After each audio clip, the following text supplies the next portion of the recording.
I knew that I was hitting the KPIs that they gave me. Basically, I knew that it was something I liked doing, and I know the reason they said it wasn't for me, and it was because of tattoos. Yep. Basically, so one of the people that worked there at the time told me afterwards, oh, actually they said it wasn't for you because of the way you looked. Yep. So I said, okay, that actually probably drove me more Yep. to go out there and smash it. And now it's funny, I come against that company all the time, yeah. and I've never lost to listening to them. Hey guys, I'm Luke from Great-Granddad Jack's Craft Distilling, and today's guest on the Speakeasy is Matt Willson, local entrepreneur and owner of Soul Street Real Estate in Oxenford. Let's talk to him about how he's been so successful in the real estate game in such a booming market at the moment.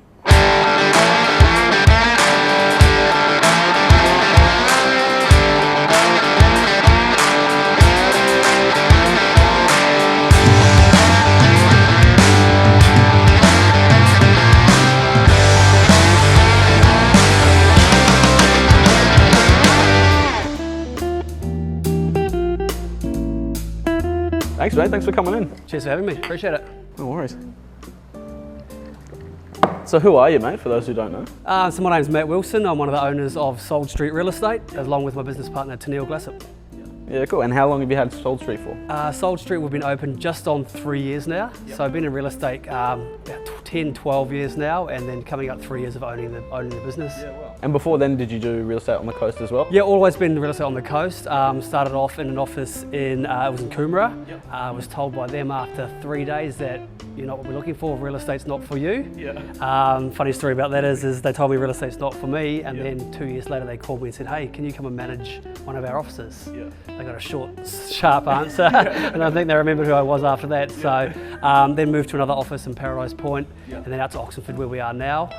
And we wanted to start our own thing just to do it our way, basically. Yep. Yeah. Is there a big difference, do you think, between like a normal brand or like other real estate agents and yourselves? The reason we started our brand is because we wanted to do things our way. Like a lot of the businesses that I worked for in the past, or the big agencies, the number one agencies, they got confines on how you operate your business. It's a case of do it this way, do it that way, charge this, do that, and I hate any of that.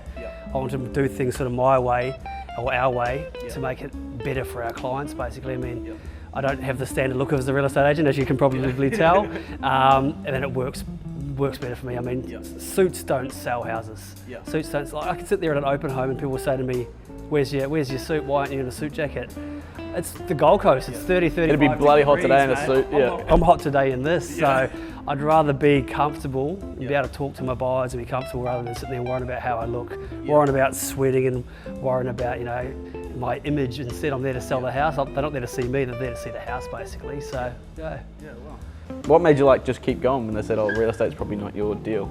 I knew that I was hitting the KPIs that they gave me, basically. I knew that it was something I liked doing, and I know the reason they said it wasn't for me, and it was because of tattoos, basically. So one of the people that worked there at the time told me afterwards, oh, actually they said it wasn't for you because of the way you looked.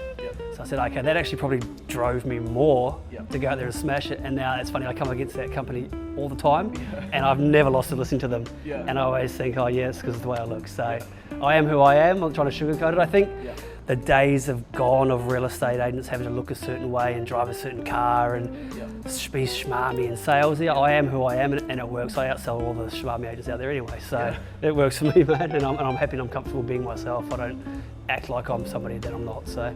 And what got you into real estate agency at the start? My old lady back in New Zealand was in real estate when I was a kid, and I sort of when I was going along to open homes with her every so often and doing some flyers for her and stuff. I thought, oh, that'll be pretty cool. But I would have got into it at a younger age, but it was a case of you got to work the weekends, and I like to go out and party and have fun. So it was a case of I can't go out on a Friday. I'm busy all Saturday. Probably not the right time for me. And I think probably getting into it too young. A lot of people aren't going to trust someone so young with their biggest asset as well. So it's a case of I want to be a bit more experienced, a bit more mature, I guess, and then so I can fully commit. And it's a job where you have to commit. You've got to be available. You've got to be there. You can't.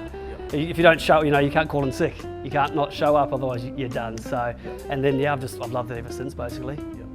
And where do you think you get your work ethic from? You said your old lady did some real estate stuff. I like money. So I like money. I like having a good time. I like drinking good quality gin. So it's a case of I can't do those things without working hard. And I know a lot of agents that they think they can just come and do a few hours here and there, and they say, "Oh, you're so lucky. You're so lucky. You got all these listings. You got all these sales." But luck's got nothing to do with it. It's working hard, it's the work ethic which produces the results, so I can do cool stuff with my family, go on holidays, have fun, come out drinking, etc., you know, yeah. And before real estate agent, what were you like doing? I did a mixture of jobs, so a lot of construction sort of stuff. You know, we were like, I was a roofer when I first moved to the Gold Coast. Tatted up like a roofer. Well, like a roofer, yeah. But it was hot. It was awful. I didn't really enjoy that. I went on and then I was running a crew of builders, building little portable buildings. And then I thought, well, you know, I got an injury to my back, and I thought it's probably not the best job for me. So I thought, why not jump into real estate now? And with the support of my wife, because without her, I couldn't have done it. Like at the start of your real estate career, you're getting paid nothing. You're not getting paid a single cent. You're working the hardest you've ever worked. And then it was a case of, look at the results start coming after that. So yeah, no, I was glad I did it, really, yeah. And do you think that's what stops people like being successful in it? Like just giving up because of the first few months or I year think or so. whatever? Like we have a little saying in real estate that the work you put in today is what pays off in the future. So like I've been talking to some people for 6 to 9 years even. And they finally and say, Matt, I'm ready to go. And I'm like, great, I'll list your house now. Great, I'll sell your house. But a lot of people don't get that. I've had agents that walk into the office and they say, oh, I used to be a car salesman, or I used to sell this, and that. And they walk in and say, which ones are my listings? It's because, well, no, you've got to go out there and get it. And I think a lot of people look at real estate agents and think, oh, it's easy, you just show up and sell a house. But it's all the work behind the scenes, like getting the listings and getting the stock is the hard part. Then you've got to go out there and sell yourself. You've got to sell your company, sell your advertising package, and then you sell the house. So it's a case of there's a lot of behind the scenes stuff, and agents don't realise that when they're first starting. They will sort of come in and go, okay, so it's 9 o'clock, I'm starting now, whereas I've been there since 7. It's 5 o'clock, I'm going home, whereas I'm just starting to go out and talk to people at 5 o'clock, or doing inspections and appraisals until 6, 7:30 at night. So it gets easier as you go, of course, and you start getting a reputation, but the first 12 months, you've got to work your ass off for a little reward too. Then it'll snowball from there. And the market's going like crazy at the moment. It's been insane. I mean, when COVID first came along, we thought, oh, this will be the death of us.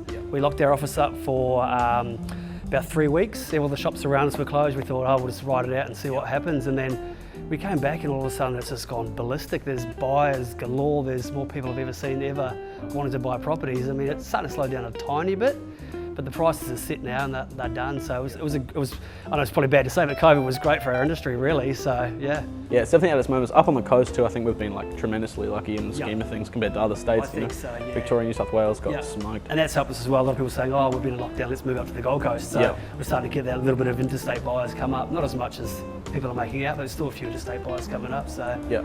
And what do you like about being on the Gold Coast, like specifically? Is there a reason you've never moved away or tried a different city yet? I just like diversity of things to do here. There's always something happening, there's always something on. There's, you know, we live in Oxenford and we're pretty much 20 or 30 minutes to the beach, and then but we're 10 minutes to the bush. So we can go up to Tamborine, we can come down here, you know, it's only 20 minutes to drive down to Burleigh. I think everything's at your doorstep. Like I like going to Brisbane and doing things up there, it's a different vibe, but the coast has got everything it needs. I mean, Brisbane's good for a holiday, I think, but I'd way rather live on the coast. It's where we are, you know. Nice, man. Well, thanks for coming in, I appreciate it. All good, thanks for having me. Love it. No worries, pleasure. Perfect. Now, we've got a bit of a challenge going. I know, I saw it. And the last guy was a professional race car driver, and I've got to try and compete against that. So this is I've already forgotten the name. It was the Bootleg challenge. It is the Bootleg challenge. So you're all over it. We've got to get the merch. Bootleg challenge.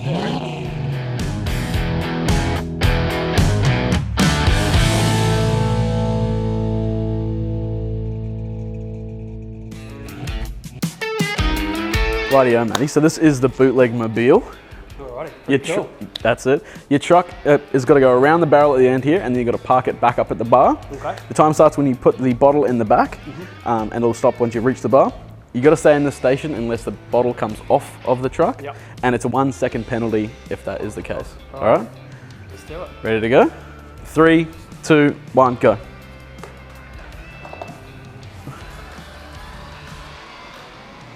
Oh, very tender. Yeah, I don't want to crash it. Oh. Doing wheelies. Shit. He's off. That was terrible. 25.70, you got a 1 second penalty. It was awful. I went tender and it didn't pay off. Well, you are first so far. There you go. Well done, mate. Thanks again for coming in. Pleasure. Cheers.